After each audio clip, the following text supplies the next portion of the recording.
Abra sua Bíblia, por favor, no livro de Salmos. Segura a folha aí. Abra a Bíblia no livro de Salmos. Salmos, capítulo 127. Por que devemos estar profetizando? Por que devemos estar aqui no culto de terça-feira, o culto profético? É bíblico? Nós vamos descobrir agora, em nome do Senhor Jesus. Salmos, capítulo de número 127. Hoje mais cedo Deus falou ao nosso coração aqui sobre o fariseu e o publicano. Provavelmente você já leu ou já ouviu essa mensagem. Dois homens que foram à igreja. Os dois foram orar. Um era o publicano. Publicano seria alguém, na época de Jesus, que trabalhava para o governo. Não, um cobrador de impostos, funcionário público. E normalmente, eles eram odiados pelo povo judeu. É mais ou menos como hoje. Toda vez que chega o imposto na sua casa, você fica feliz da vida, não é? Chegou o IPVA, você, ô glória, não é assim? Aí logo em seguida chega o IPTU, você fala, graças a Deus, é desse jeito, não é? Por quê? Nós trabalhamos tanto e sempre é colocado um imposto a mais sobre os nossos lombos. Mas vamos entender aqui. Além de ser uma pessoa odiada pelos judeus, alguns deles eram corruptos. Cobravam a mais do que era devido. E quem era o fariseu? O fariseu era um homem que estudava a Bíblia, que aparentemente seguia as leis de Deus, e por esse motivo, aí que está o detalhe, ó, ele se achava no direito de ser abençoado por Deus. Ele se achava digno de ter as bênçãos de Deus sobre a vida dele. Então Jesus disse que esses dois foram ao templo para orar. Quando o fariseu entra no templo, o publicano já estava lá.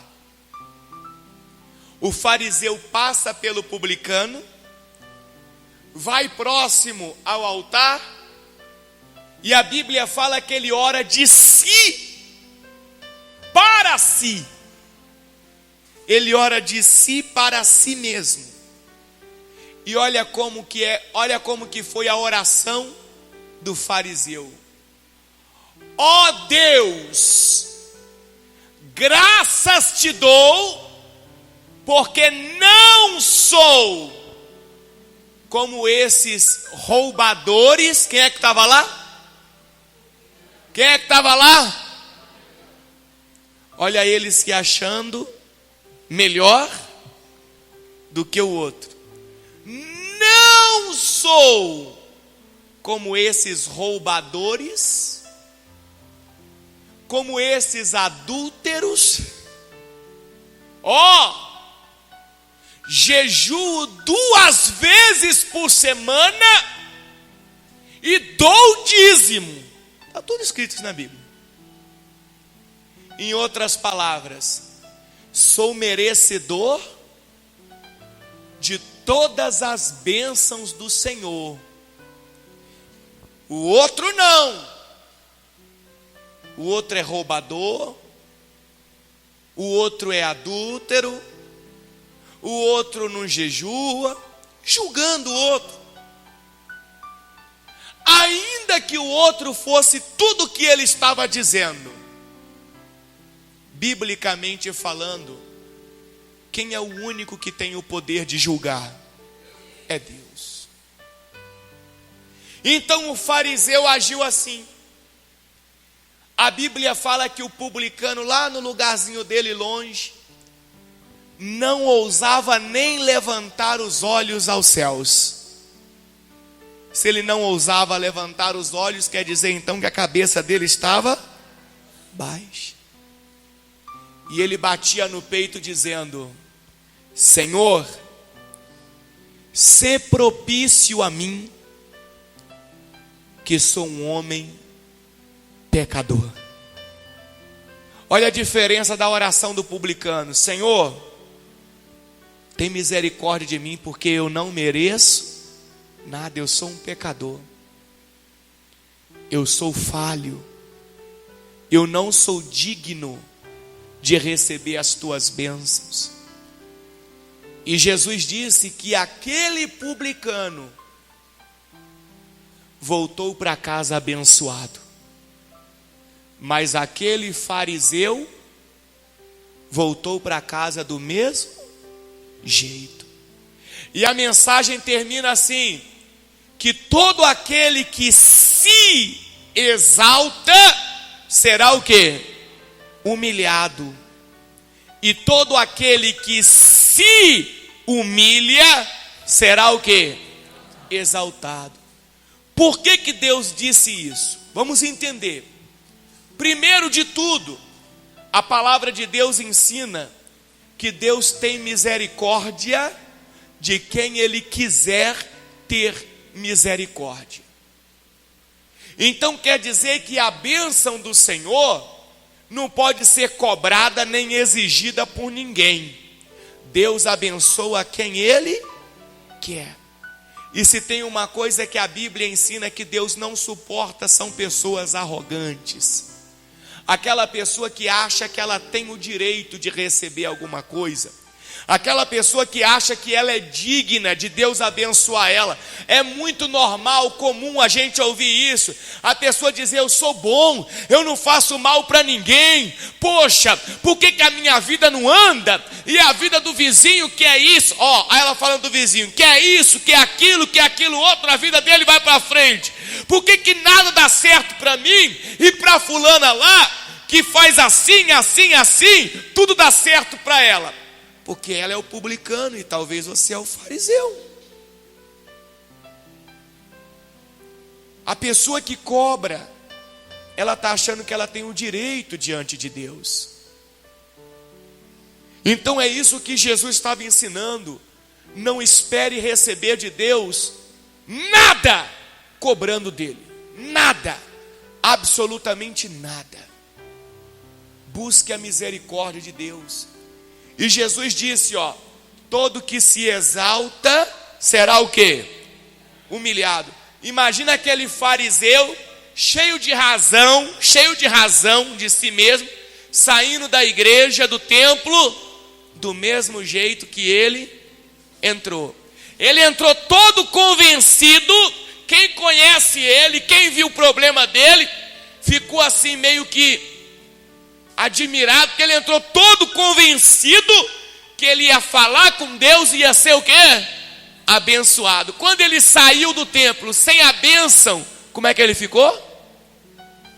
Diante das pessoas, como é que ele ficou? Envergonhado, humilhado. Todo aquele que se exalta será o quê? Humilhado. E o publicano? Ele entrou como no templo? Ele já entrou se humilhando, porque provavelmente quem conhecia ele falava: e rapaz, você vai na igreja para quê? Você não merece nada não. E ele: não, realmente eu sou pecador, eu acho que Deus não vai nem me ouvir, eu não mereço nada, eu faço tanta coisa errada assim. Ele entrou se humilhando, e quando ele saiu abençoado, quem olhava para ele fazia o quê? Tinha que exaltar, porque ele entrou de um jeito e saiu de outro. Então o Senhor nos ensina que a bênção de Deus não é por merecimento. Ah, porque eu mereço e fulano não merece. Ou porque eu faço mais do que fulano, então eu mereço mais do que ele. Não! A bênção de Deus é pela misericórdia que Deus tem de nós. E como que eu vou buscar essa misericórdia? Vivendo pela fé. Não adianta eu querer viver pela razão, pelo sentimento. Não, é pela fé. A Bíblia fala que sem fé é impossível agradar a Deus. Não adianta mas Deus não vai ter dó de mim. Não. O dia que Pedro andava sobre as águas, e ele falou, Jesus estava andando, Pedro falou, se é o Senhor, manda eu andar também. Jesus falou, vem. Pedro desce do barco e começa a andar. Quando Pedro duvida, o que aconteceu com ele? Ele afundou, não afundou? Afundou ou não afundou? Quando ele afundou, Jesus ficou com dó dele e salvou ele, não foi? Jesus não fez nada. Leia o texto. Jesus ficou olhando para ele aqui, ó. Não existe essa coisa chamada dó ou pena em Deus. Não existe. Um Deus que teve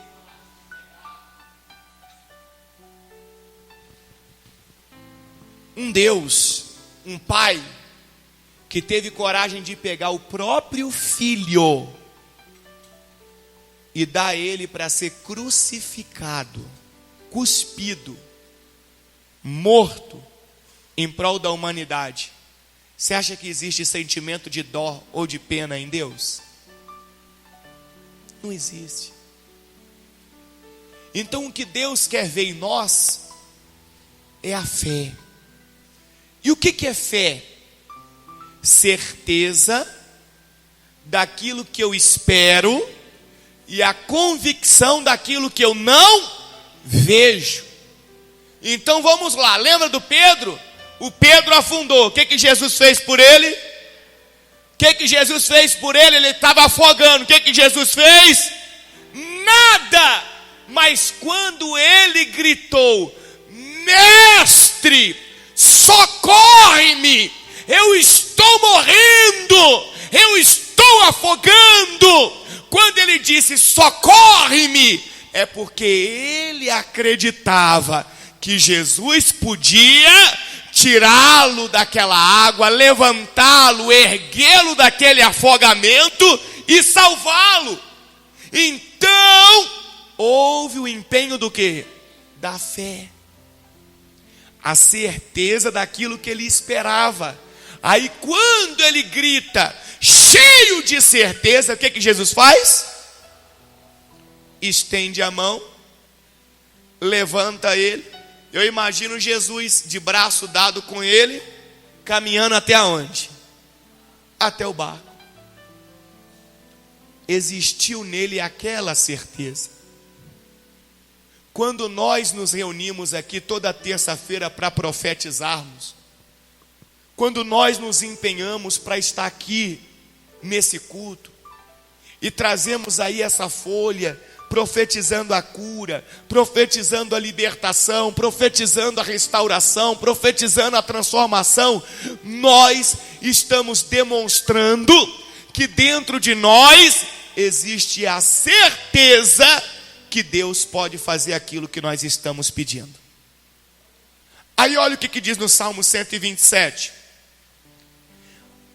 Olha o Salmo 127. Todo bem procede de quem? De Deus. Olha o que diz. Se o Senhor não edificar a casa, em vão trabalham os que a edificam. O que é isso? Se Deus não liberar a bênção sobre a vida de um ser humano, ele vai trabalhar a vida inteira e ele não vai ter os resultados que ele espera. E quando ele começa a ter algum resultado, Aí vem a segunda parte do versículo que nós vamos ler agora. Isso sem Deus. Quando ele começa a ter algum resultado, vem quem? Vem o adversário e atinge. Você quer crescer? Você quer prosperar? Você quer ter uma vida solidificada, uma vida abençoada? Construa essa vida profetizando.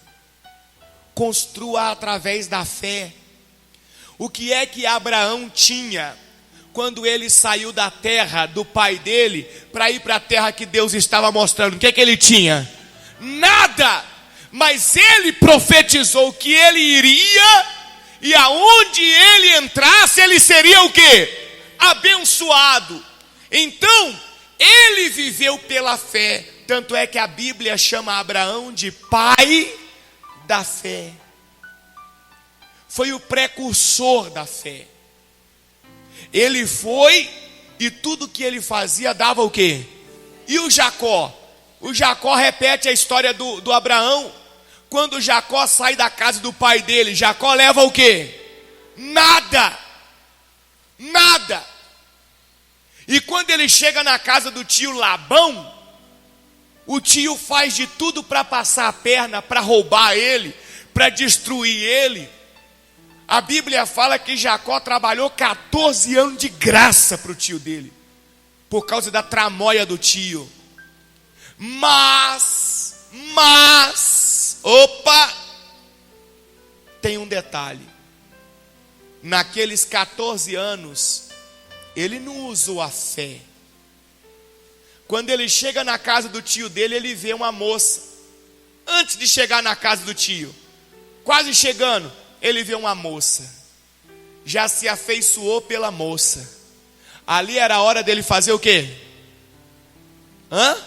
Usar a fé. Senhor, eu não conheço essa moça, mas eu gostei dela. Senhor, me dá vitória nesse relacionamento. Senhor, eu profetizo que tudo vai dar certo, não sei como, mas eu vou conhecer essa moça, nós vamos nos acertar, e eu vou construir uma família com ela. Eu creio, Senhor, em nome de Deus, eu creio. Foi isso que ele fez? Não. Ele foi logo falar com quem? Com o pai da moça. Eu quero casar com sua filha. Quer? Quero. Trabalha para mim 7 anos que eu deixo você casar com ela.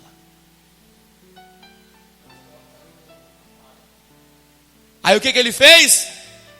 Negócio fechado. Usou a fé? Usou a fé? Se o Senhor não edificar a casa, em vão trabalham os que a edificam. Fechou o negócio? Fechou. O tio dele enrolou ele, falou: tá combinado, vamos fazer o casamento hoje ainda. Já vamos selar o negócio hoje. Vamos. Encheu ele de vinho. Na hora que ele foi para a tenda dele para se deitar com a noiva, o tio pega e coloca a outra mais velha dentro da tenda e tira a mais nova. Porque quando você não age pela fé, você trabalha em vão. Jacó trabalhou 7 anos em vão. Não era o que ele queria. Depois trabalhou mais 7 anos pela outra, 14 anos. Depois de 14 anos, ele aprendeu. Depois de 14 anos, ele aprendeu. Tomara Deus que eu e você aprendamos aqui hoje no culto também. Tomara Deus. Depois de 14 anos, ele aprendeu. Ele chega para o tio dele e fala: depois de 14 anos, agora eu vou embora.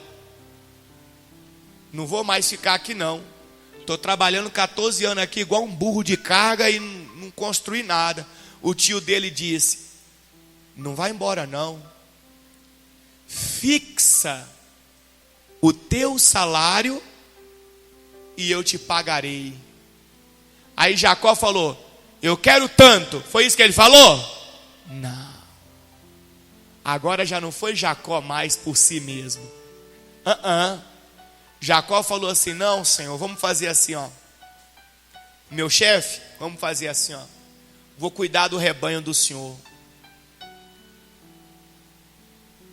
O animal que nascer assim, assim é do Senhor. O que Deus abençoar, que nascer desse jeito, vai ser meu.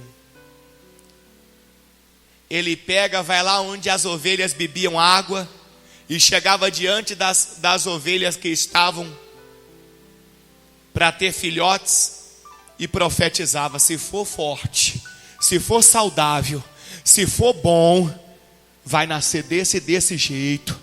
Eu profetizo que vai nascer desse jeito. Agora, se for doente, se for mirrado, se for fraco, pode nascer lá para o meu patrão. Agora Jacó começa uma nova jornada. Uma jornada de quê? De fé. Agora quem é que estava edificando a casa de Jacó? Deus. Deus estava edificando a casa de Jacó. Se eu não tiver enganado, Jacó trabalhou mais 6 anos nas terras de Labão. Em 14 anos, o que ele construiu? Em 14 anos, o que ele construiu? Nada, porque não era o Senhor que estava edificando a casa, era ele. E se eu não me engano, foram 6 anos. Tem como olhar para mim e confirmar aí se foram 6? Porque se eu não me engano, ele trabalhou 20 anos lá. Confirma para mim, fazendo favor. Então, o que aconteceu? Ele trabalhou 14 anos, ele edificando a casa. O que ele construiu? O que ele construiu? Nada! E os outros anos ele trabalhou deixando Deus edificar a casa. A Bíblia fala que ele saiu de lá como um dos homens mais ricos de toda a terra. Quando é Deus que edifica a casa, tudo dá certo. Deixa Deus edificar a sua casa. Quando eu digo edificar a sua casa, eu estou falando de sua vida financeira. Às vezes você está se matando com a força do braço e não está tendo o resultado. Eu estou falando de sua vida conjugal, de sua vida sentimental. Às vezes você está se matando do seu jeito, com a força do seu braço, tentando do seu jeito, e está dando o quê? Tudo errado. Deixa Deus edificar a casa, porque se Deus edificar, tudo vai dar certo. Se o Senhor não edificar a casa, em vão trabalham os que a edificam. Pergunta para a pessoa que está do seu lado: você está trabalhando em vão? Deixa Deus edificar. Pode olhar aí, por favor, é no encontro que ele tem com Labão, que ele fala do tempo. Continua comigo aí no versículo 1 ainda. Se o Senhor não guardar o quê? A cidade, em vão vigia a sentinela. De que está falando essa parte do versículo aqui? Está falando da proteção de Deus. A proteção de Deus sobre tudo na sua vida, sobre você e sobre tudo na sua vida. Se o Senhor não guardar a cidade, em vão vigia a sentinela. Você pode ser esperto, mas esperto, não, ninguém me rouba. Ninguém me rouba. Você pode ser a pessoa mais esperta do mundo. Se você não tiver a proteção de Deus, pode ter certeza que o inimigo vai dar um jeito de usar alguém para te roubar. Ele vai dar um jeito de usar de alguma maneira para te prejudicar, para prejudicar a sua família, para prejudicar. Talvez você é um pai maravilhoso, uma mãe maravilhosa, uma pessoa que deu uma boa educação para o filho, tentou de tudo para a filha. Você sempre procurou dar o melhor, enfim. Na hora que você assusta, o filho está envolvido com más companhias, envolvido com drogas. O que é isso? Se o Senhor não guardar a cidade, em vão vigiam a sentinela. Quem tem que guardar a sua vida, todas as áreas, é Deus. E como que Deus guarda? Quando você vive pela fé. O que é viver pela fé? É viver pela certeza que Deus pode fazer aquilo. E como que eu faço isso? Profetizando. É assim que eu faço. Senhor, eu profetizo que minha casa vai ser um pedacinho dos céus. Eu profetizo que minha casa vai ser uma bênção. Eu estou aqui, ó Senhor, profetizando. A minha casa vai ser uma bênção. Em nome de Jesus, Senhor, eu creio que o Senhor está guardando, está livrando do mal. Aí é Deus vigiando, não é você. É Deus. Pergunta para a pessoa do lado: quem está vigiando, você ou Deus? É 6 anos mesmo. 6 anos? Isso. Confirmou aí? Confirmo. Jacó trabalhou 14 anos. Está escrito onde? Só para as pessoas depois. Gênesis 31, a partir do versículo 41. Depois você confirma em casa. Gênesis 31, a partir do versículo 41. Ele trabalhou 14 anos do jeito dele, tentando edificar a casa. Construiu o quê? Nada. Ele trabalhou 6 anos profetizando. Como que ele saiu daquela terra? Como um dos homens mais ricos de todo aquele lugar.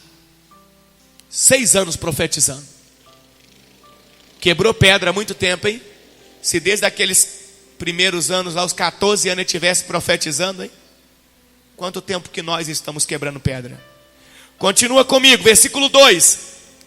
Inútil vos será levantar de madrugada, repousar tarde, comer o pão que penosamente granjeastes. Aos seus amados ele o dá enquanto dormem. Diga glória a Deus. Inútil vos será levantar de madrugada, repousar tarde, comer o pão que penosamente granjeastes. Inútil vos será tentar edificar a sua vida, a sua casa, em todos os aspectos, com a força do braço. Vai ser inútil. Aos seus amados, aqueles que vivem pela fé. Opa, porque amados é os que vivem pela fé. Sem fé é impossível agradar a Deus. Você concorda comigo que quando você consegue agradar alguém, aquele alguém passa a amar você? Ou você não concorda comigo? É difícil amar alguém que não te agrada. Por exemplo, quando você fala assim: eu amo, a minha menina que fala muito assim, ó, eu amo quiabinho com angu. Ruim? É que você não comeu de Minas Gerais ainda. Eu amo essa comida. Por que a pessoa fala que ama? Porque agrada. Aí o irmão disse: é ruim demais. Como não agrada a ele, dificilmente ele vai o quê? Amar. Então, por isso que eu disse, viver pela fé é se tornar esse amado do Senhor. Porque se eu vivo pela fé, eu estou agradando a Deus. Se eu estou agradando a Deus, eu vou ser amado por Ele.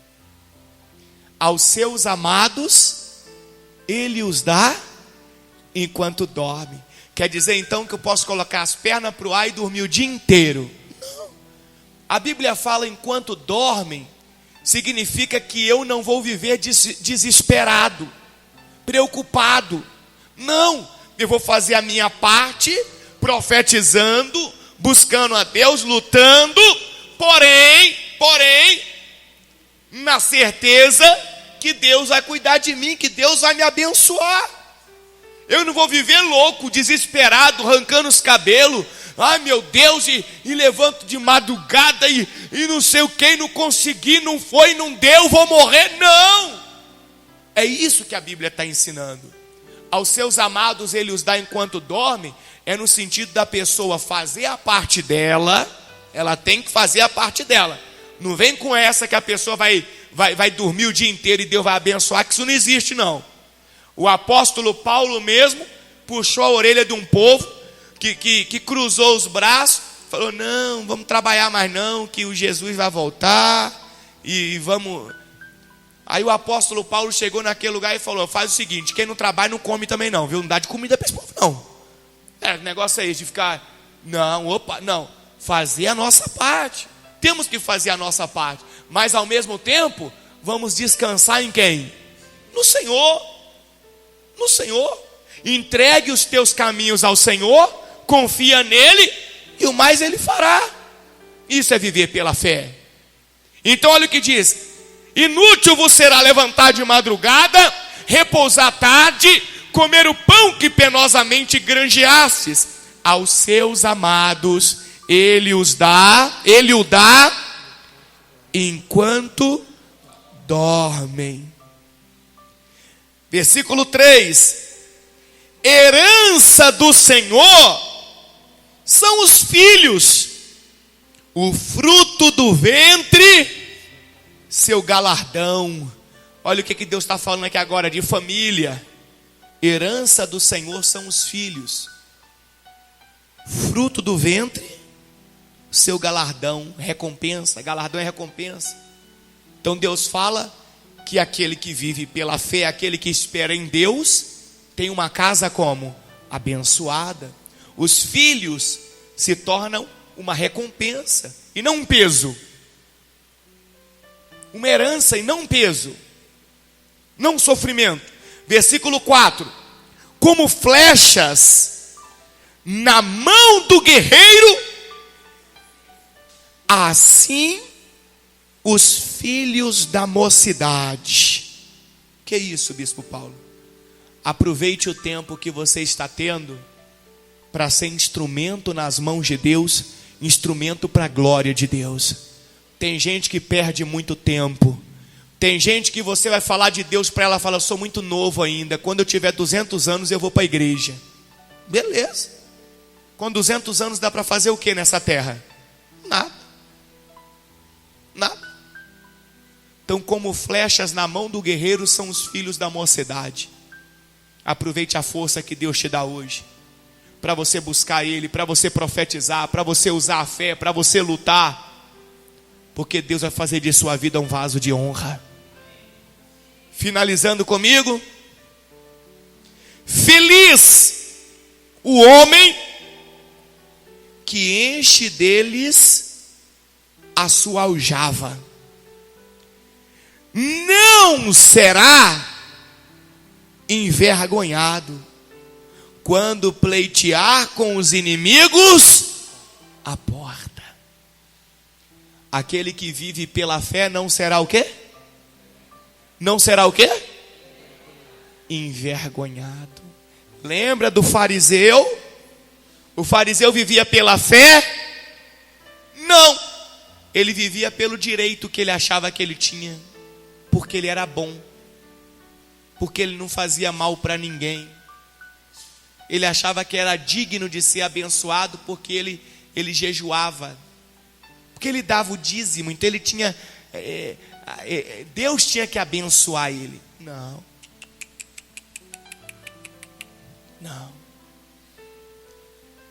Negativo. Esse voltou para casa como? Envergonhado, humilhado. Agora a palavra de Deus está dizendo que aquele que vive pela fé, quando o inimigo bater na porta dele, ele jamais vai ser o quê? Envergonhado. O publicano que entrou naquele templo para orar, pela certeza que ele tinha que Deus era misericordioso para perdoá-lo, para salvá-lo, para abençoá-lo. Saiu de lá como? Envergonhado? Saiu de lá exaltado. Como que eu e você vamos sair daqui hoje? Envergonhados ou exaltados? Como que eu e você vamos edificar a nossa casa? Nós mesmos ou é Deus quem vai edificar a nossa casa? Somos nós que vamos vigiar todas as áreas da nossa vida ou vai ser o Senhor que vai vigiar a nossa vida? Como vai ser a nossa família? Nossa família vai ser uma bênção de Deus ou nossa família vai ser uma dor de cabeça para nós? Como que vai ser a nossa vida? Vamos continuar levantando de madrugada, repousando tarde, arrancando os cabelos da cabeça, correndo desesperado, angustiado? Ou vamos descansar no Senhor, fazer a nossa parte e profetizar, crendo que Deus proverá tudo aquilo que nós necessitamos? Nós decidimos. Você decide como você quer sair daqui hoje: o fariseu ou o publicano? Você decide. Você escolhe. Não espere nada por direito nem por merecimento. Viva pela fé. Viva na certeza que Deus pode fazer. Profetiza, ora. Entendeu agora a importância desse culto de terça-feira? Entendeu o que significa estar aqui toda terça-feira? É ser o publicano, é viver pela fé. Quem crê nessa mensagem? Essa folha que eu te dei, pega a folha de novo aí nas mãos, por favor. Aqui em cima, no cabeçalho da folha, essa folha você vai trazer terça-feira que vem. E esta folha é aonde eu vou apresentar naquele monte onde Elias orou e o fogo desceu. E eu creio que vai descer de novo, em nome de Jesus. E eu vou mostrar para você, eu lá em cima orando. Aqui em cima, eu quero que você coloque esse versículo aqui, ó. Salmo 127, versículo 5. Salmo 127, versículo 5, que diz: feliz o homem que enche deles a sua aljava, não será envergonhado quando pleitear com os inimigos à porta. Eu creio que nós não seremos envergonhados em tudo aquilo que nós vamos profetizar aqui, ó. Eu não sei o que você vai profetizar: a libertação do seu familiar, a cura de uma enfermidade, a porta financeira aberta, a vitória na justiça. Eu não sei o que você vai profetizar. Eu não sei o que você vai profetizar. Mas eu sei de uma coisa: eu creio que a palavra de Deus é verdadeira e você não será envergonhado. Você vai fazer essa folha, de todas as folhas que você já escreveu profética até hoje, essa vai ser a mais fervorosa. Essa vai ser aquela que você vai alimentar no seu coração a certeza que a resposta de Deus vai chegar. E você vai viver isso junto comigo. Nós vamos viver isso juntos. Amém? Quem crê na palavra de Deus, fica de pé no seu lugar, por favor.